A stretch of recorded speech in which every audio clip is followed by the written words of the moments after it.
The Celtics Talk podcast is presented by 24autogroup.com, 11 locations across New England. What's up, everybody? Post-game pod. Kayla is back on the winning track, and as such, I'm allowing you back on the pod. You know who did that? Kristaps with the bloody nose coming out. Like, let's go. Back on the winning streak. I had to take an L the other night. Like, That's only okay. right. You can't win them all. Can't have a perfect record. It's my rookie year. You know, you gotta earn your stripes. No, first, thank you. Thank you for having me here. No. There's no thanking going on. Like you've earned your role. I haven't earned nothing. You worked your way up the bench. All I know is that I had to be here. I'm excited to be here because the Celtics, after a loss, are now 19-2. Kind of crazy, right? Like, and to no surprise, right? Like you knew it's the Suns. There's no Kevin Durant in the mix, and really Devin Booker was the only impact player for the Suns. But the Celtics were just the ball movement I liked. Mm-hmm. Kristaps Porzingis, after finding out that he was okay and seeing that blood drip perfectly down his nose and him hyping up the crowd, like it was a good win for the Celtics to finish this thing strong. Our cameraman Barry brought it up. There's a famous video of KG getting bloodied up, maybe in the finals, and the blood trickling down, and it became sort of this, I don't want to say rallying cry, but like it embodied what the Celtics it's like a grit, metaphor. you know, like bleeding for Boston and all that, and you sort of get the sense that could be something that, I don't know if this moment will become that, but I wouldn't hate it if it ended up on a T-shirt, if it got replayed on the Jumbotron of the blood coming down his head. Oh, that 1,000% should be in like a highlight Jumbotron replay. And the best thing is, so they took the KG video and they flipped the color scheme, and so I think he bleeds green in the video. So if we can get the green blood dripping down Kristaps' head, and they put that on during the finals or whatever, this building will go mad. He'll do a little flex. What if they did the KG one and then did man. Kristaps? I would have chills. Yeah. If you guys hear all the graphics people, if you hear this, we're just spitting out some ideas. It's but it's fun fun because at first when everyone's holding their breath, yet again it's like the only thing that can derail the Celtics, it feels like, is injuries, and so you have Tatum spraining the ankle a couple weeks ago, and now this, and you're like, oh god, but he pops right back up. Had to get some stitches. Comes back onto the court, was kind of pointing to it and everything. I love the way he embraces that. Yeah. You know, a lot of guys few guys want to smile after they get stitches on their nose, and yet KP leans straight into it. And I wish you guys could sit next to Chris during these moments, because I almost wanted to pat you on the back, like, is he okay? He's okay. He's okay. Because and it makes sense. Like, you can't, we got nervous about Chris. In my defense, we are on the opposite end of the court. Yep. All we saw was sort of him. Yeah, and he was I saw down him for get hit and go down. And the thing that scared me was Peyton was like, get out here, to the training staff, which, normally a guy goes down, they check, are you okay? Do we need to get somebody out here?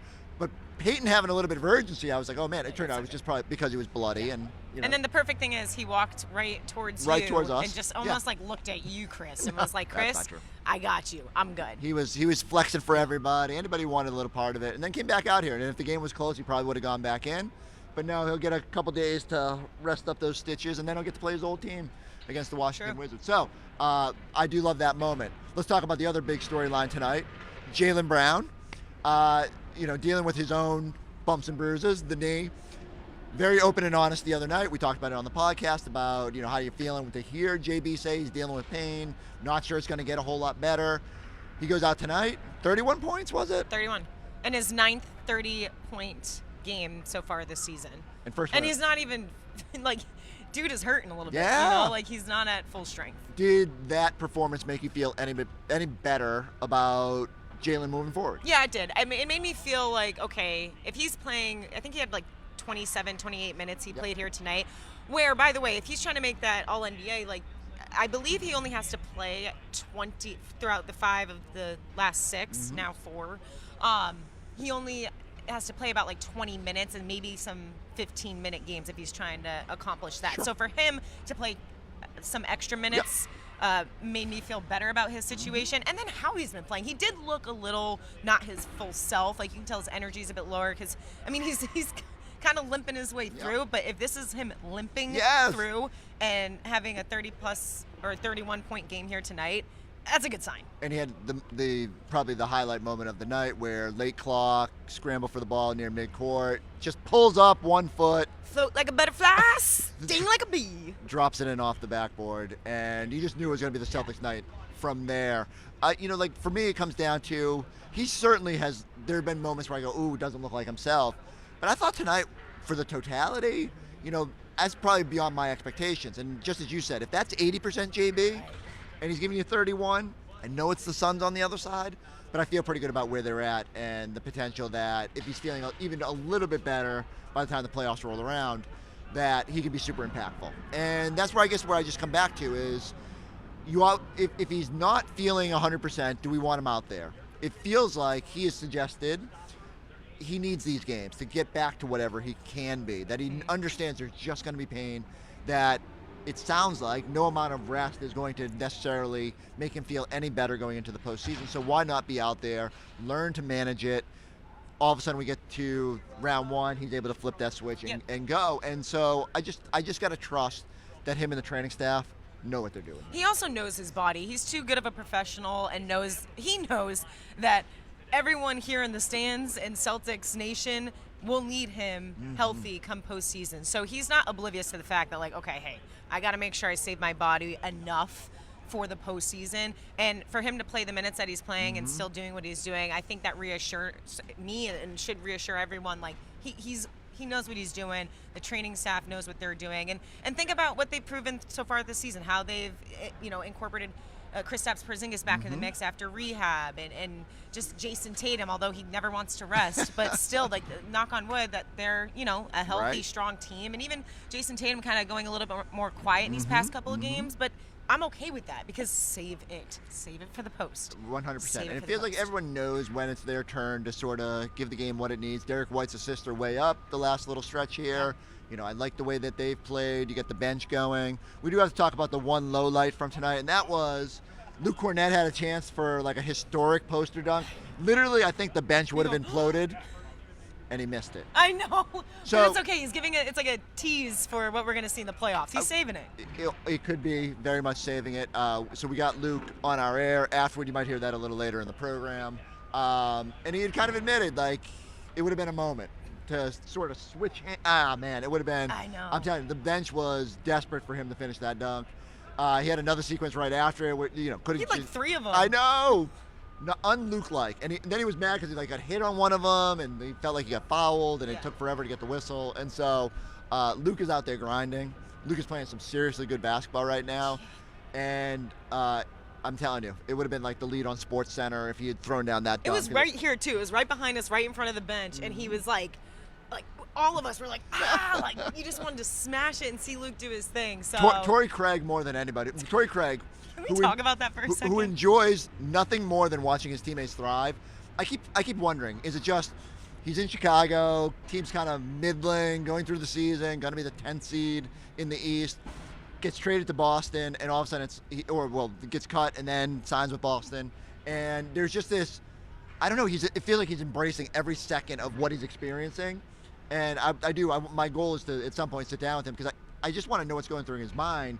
He's got celebrations for every moment. It's unbelievable. Al's backing someone down. He's mimicking it on the sideline. He's always up. When he's on the bench, this man, I want it to be they should make a highlight reel of just Torrey Craig and all and how animated he is on the bench. He's so hyped for these guys, and it's kind of funny because it wasn't too long ago where he got here. Right. So most guys, you could see them kind of be quiet and like do their thing and waiting for their moment, or just take the back seat. How about this? Luke Kornet joined this team back in 2021 or 2022. Yep. And wasn't super bubbly Luke. Yeah. It was like normal, just guy who gets added to the roster, been in the G League, kind of grinding with multiple teams.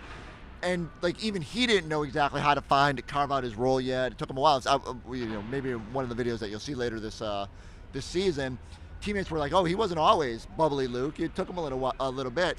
Torrey Craig gets there and he's just like, this dude's beaming. He is just having fun. Beaming, enjoying it, getting up for the guys. And it's from a player's perspective, it's so fun. Like when you see your bench celebrate you guys out there, and vice versa. Then the starters want to celebrate when the bench is out there. And if you want to know if you're a baller out there and you need good teammate 101, If you're the 6th man, if you're the 12th man. Watch Torrey Craig. Seriously. Who could be sitting here being like, man, I wish I had a bigger role, or saying all this. Totally agree. Instead, he's just embracing it all and, gets to sit back and watch the Celtics just dominate the And that Phoenix also Suns. is a testament to the culture that is set here, because you don't come in and, so maybe you can. Maybe you do have that personality where you come in and you're the hype man off the bench and then utilize and make the most of your minutes. But it just shows, like, hey, this is what team you're coming into, Torrey Craig. This is how we get along with each other. And it's very natural for him to show that. So I think it's a testament of the culture that's being set right now. Look, it helps when the Phoenix Suns are on the other side. Yeah. There's a lot to celebrate. There's not a lot of defense going on. But there was no defense. It was bad. There's no D in Phoenix. There's no Sunny D, no D in Phoenix. I don't know. There is an O because they love playing offense, but they do not play any bit of defense out there. Yeah, it was tough. All right.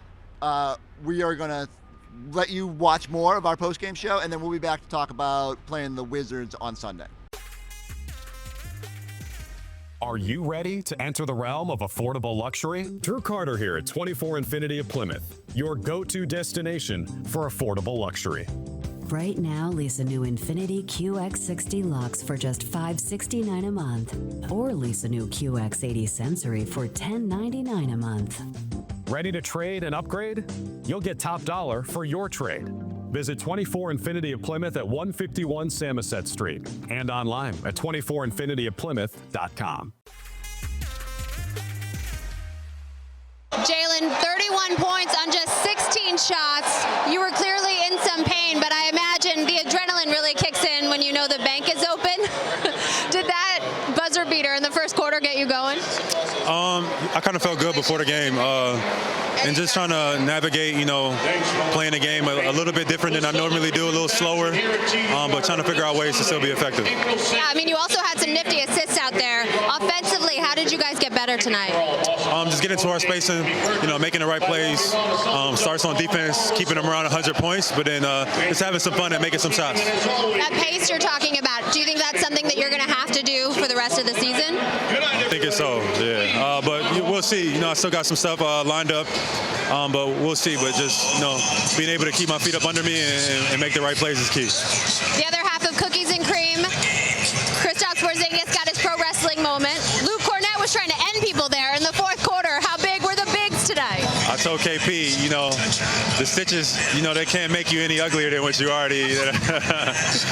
But KP's been big time protecting the rim, and that was one of those plays that happens. But he'll be all right. He'll shake it off. Paul Pierce standing by, but you guys made history tonight with the most threes in a single season. You're also moving up the Celtics all-time leaderboard for scoring. Just how special is this group? It's a great group, man. It's been an honor, honestly, to come to work every day.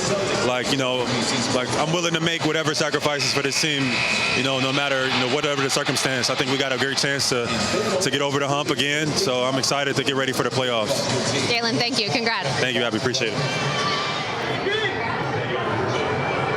Jaylen Brown with the truth after this game. And Abby mentioned it, guys, the record for the Celtics. All they had to get to was 8 3-pointers, and they surpassed beating the Warriors' 1,356 mark. They surpassed that.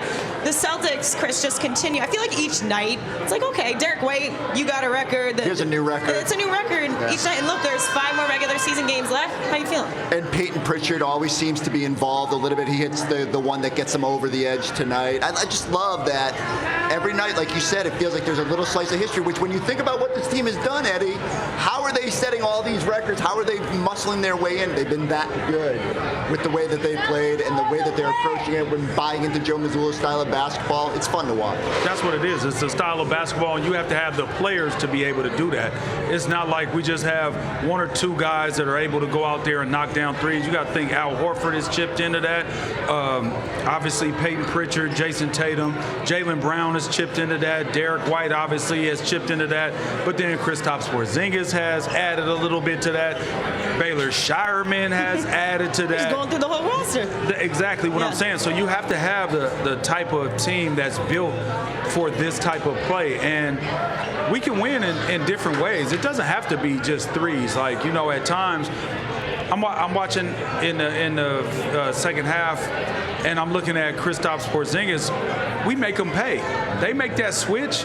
He's gonna make you pay. He's not gonna settle for three. He's not gonna linger on the perimeter. He's gonna pick and roll, especially if they switch. So I think this team is so dynamic in the different ways that they can win basketball games. And not only we just talking about offense, but defensively, this team is locked in as well. And rebounding is gonna be a big key to me moving forward to get the second ring and go back to back. Yep, they did out-rebound the Suns here tonight, but as you mentioned it, there's going to be tougher teams as we get towards the postseason, and rebounding is going to be a key. And also seeing Luke Kornet, he had like 3 missed dunks, but I just wanted, the crowd got up for him as he was about to just smash it right through the hoop, and I'm like, he's due for one. He's due for one soon. The bench was ready to explode. They were so mad that they didn't get that moment. That would have been just like the little cherry on top of tonight. And he was mad too. He got hit, like raked across the face trying to go up for one at one point. You could tell Luke wanted to dunk as well. Yeah, I was mad myself because I wanted to see a Sally. I wanted to hear the whoop, whoop, whoop, whoop, whoop, and be like, okay, the Great Dane is in the building. You called it. We got the moose. Not even coming up. There He's he right there. There he is. What's up, guys? What's going on, Luke? I just gotta say, Luke, for starters. how much? Oh, go ahead. Oh, sorry. Is Derek? How much is Derek White's super PAC paying you for these votes? Because come on, I would have tied up today. Hey, and now all of a sudden he's 2 ahead. We're running out of games here. I understand that, but if you would have dunked the one, it was DeAndre Jordan in reverse. If you would have dunked that and the guy would have landed on the ground, I would have gave you 5 Tommy Awards. So the fact that you missed that dunk is the only reason why you didn't win it. I immediately at the free throw line was trying to bring up DeAndre Jordan on, is it Brandon Knight? I'm sorry, I shouldn't have said that. But I thought the same thing. It was tragic, didn't happen. Next time. Yeah, next time. You're getting there, getting closer. Hey, Luke, every night you could win the Tommy Award, to be honest with you, because I told you when I seen you, we were on the West Coast trip, I said what you do is invaluable to this team, and a lot of people don't give you the credit outside of the people that are inside this Boston Celtics family and people that watch it night in and night out. So I'm mad at Scal because he don't give you enough, and I'm gonna give you your credit, man. I'm gonna give you flowers when you need them. And just so night in and night out, your mentality, let's just talk about that, your mentality, how you go into a game when you know that you're not gonna get plays called for you, you're not gonna get the touches that everybody else gets, and how do you stay focused with that? Yeah. Well, first, thank you for the flowers. I'll be sure to put them in water quickly. I think honestly, just playing. I think just playing with the physicality is just something that I realized for this team is the role I can bring. And yeah, I mean, I think honestly with our team and with the skill and the shooting that we've got and stuff, I honestly just have a lot of pride and gratitude to be able to have that role. And I know that screening to get guys open, and we always have someone for me to throw the ball to on rolls, or I feel like our guards do a great job of finding me when it's me. So, and honestly, the offensive rebounding thing I think has just been something that I really started to enjoy and growing in, of just taking pride in that. And it's pretty electrifying, honestly, when you can just know you really worked for one, and you get your team an extra 3 that you wouldn't have had otherwise. Luke, lead me through KP getting busted up on the nose, coming over to the bench, dripping blood, and then flexing. What's that like for the bench to see a guy kind of embracing that moment? To be honest, it was a lot of fun. If only he got to come back in the game and stuff. But I feel like for anyone to have just blood trickling down the middle of their face, kind of the whole wrestler persona, the UFC type persona, I feel like KP was perfect for that.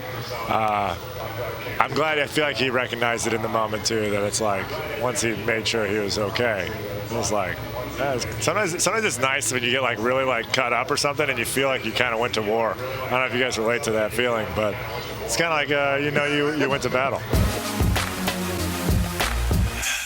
We talked a lot over the years about Al Horford as a teammate. He's up for Teammate of the Year again. Do you have an example of him being a really good teammate, either from this year or from a different year? I mean, so many. He really just he does on a daily basis. I bet if you ask everybody on our team and throughout the organization, everybody can speak extremely, so highly about Al and what he means to every individual and how they have benefited from being his teammate. Everybody said he's always a team-first guy. He wants what's best for the team every single time. Every decision that he makes is with the team-first mentality. What he's done for me and my career and helped me become a professional. So I think everybody can go down the line and speak highly and give examples of ways that Al has positively impact all of us individually and as an organization. Last question. Spo was here a couple days ago. He's telling a story from USA camp over the summer of Derek at a practice, kind of just blocking everybody. Do you remember that practice? And what do you feel like he got out of that experience joining you guys late there and going through that run? D-White's a hell of a player. I think I knew and Drew knew how special and talented he was, and just what he brings to winning and the impact. It was on full display as soon as he got there. Just his disruption on the defensive end, on ball, off ball, knowing where to be, his ability to contest and block shots and make plays on offensive end, and that means a lot. From Spo, right? There's no love lost between the Heat and the Celtics, but just acknowledging a special person and a player, even if it's from a rival. You're obviously, we've been talking about a lot, dealing with figuring out how to play through the knee soreness. Knowing that you're not whatever percentage below 100% you are, what are you learning about yourself, your game, how you're adjusting as you're going through this? It's like you said, just learning to make adjustments. I probably relied on my athleticism a lot, this season, but using more of my skill, playing a little bit slower, which can sometimes be a good thing, So it's all about just, figuring that out, and I've been using these games to kind of figure it out, and just take it one day at a time. Are you studying anybody, any other players, are you breaking down some film to think how do you go about adjusting your game like that? It's funny because he was at the game today. Before the game, I was watching some Paul Pierce footage, just getting to your spots, playing at a certain pace. And today I felt like I didn't have my normal burst, but I was still able to be effective. So I think that's good. But as we continue to move forward, I'm, hoping to feel better and better. But, there's no guarantee rest or anything like that is going to make it, this thing better. So, kind of figuring it out and going through it and getting ready for the playoffs. Did you talk to Paul? Have you asked him for advice? I've talked to Paul a bunch of times over the years. But specifically about this? Tonight? No, I didn't. I didn't talk to him about this. But it's good to see him at the game always. Him and Big Poppy, Boston legends. So that was great. You've talked before about how physically demanding your role is, especially in the playoffs too. You're picking guys up full court, guarding the best players, stuff like that. How much of all of that do you expect to be able to handle with the way your knee is, and how is that driving you over the last 5 games of the regular season and beyond? We'll see. I'm still learning, and I'm still hoping that, and we got some stuff that we're looking to do to make myself feel a lot better going into the playoffs. I'm still learning, so every day I'm just taking it one day at a time. Obviously, I haven't felt my best over the last couple of days, the last couple of weeks, but you kind of just gotta roll with the punches, I guess. It is what it is. It sucks. I wish I could share more details, but whatever my team needs, whatever I can do, whatever I got, I'm gonna give. So I'm looking forward to just taking it one day at a time, and I'm hopeful that some things will improve over the course of this next 2 weeks or so. All right, Kayla, 5 games to go. Yes! Not a lot. No, I'm with you. Not a lot for the Celtics to play for, other than feeling good going into the postseason. This was a rare night where they got to play their entire playoff rotation. Leaned into that until the final trash time minutes. Sunday, the Wizards. Normally, I'd say it's going to be a struggle to find the motivation. But there's the but. A midseason trade that delivered Marcus Smart to the Wizards sets up an interesting potential showdown against one of our former favorite players. I love it. I mean, if there's any motivation, please let it be Marcus Smart, because Boston still has so much love. We will always have love for Marcus Smart. 100%. So it would be cool. And he was playing in the previous game. Right. So I always start to worry. I'm like, with especially a team like the Wizards, could be shutting guys down, injuries, all that. But he did play in their last game against the Orlando Magic. And so, I'm trying to rack my brain and remember if, Smart, when he was with Memphis, was, unable to play in a couple games against them. It's just going to be weird no matter what, having him in the building and watching him defend Jayson and Jaylen and Derek. It feels wrong. It feels so wrong. But that's the business. Right? And I don't know. He'll certainly be motivated. I know he's expressed in the past how hard it was to not be a part of the championship team. And again, the Celtics made tough decisions. It's hard to argue that they didn't make the right ones because of the way it played out. And that's coming from someone who loves Robert Williams. Right. And had to deal with that trade. So that was emotional. Yeah, thank you. I didn't mean to. I didn't mean to go off there. But no, I wonder how that will play out. If Marcus Smart is out there and defending those guys, very intrigued to see if do the Celtics go at him a little bit? What is their friendly banter? Yeah. Just a little subplot to that game that, let's face it, otherwise needs a little juice. And I feel like Marcus, and we've heard him, we've seen him embrace Boston, obviously, and not even be so. He's not bitter. He's maybe disappointed that he wasn't part of that championship team with this group, but I'm looking forward to seeing him kind of go after Jayson Tatum and Jaylen Brown a little bit, playing with that chip on his shoulder, being like, hey, taking pride in the fact that okay, you guys had to do what you had to do and send me off, but at the same time, I got to make sure that I'm still proving myself. And the flip side of it is the guy who was traded for, Kristaps Porzingis, who was in Washington. I don't think Kristaps, he's expressed how happy he is to be here now compared to when he was in there. But like he always said, he enjoyed every stop on his journey. And I just think, a little reminder to that team, hey, I got stitches here, but I'm out here ready to show you what you gave up on. And so I think there's a little bit of motivation out there. You guys can come hang out with us. Pregame at 5:30 on Sunday. Concourse? Oh, not Concourse. Yeah, not Concourse. But we'll be back here in the playoffs. The Wizards will not be, but we will be here. True. So go come hang out with us on the postgame pod after that game. Go go subscribe, go check us out on the YouTube page. I can't even put together sentences tonight. I don't even know what's going on. I'm bringing Phoenix Sun-like energy right now. We'll catch you next time on the Celtics Talk podcast.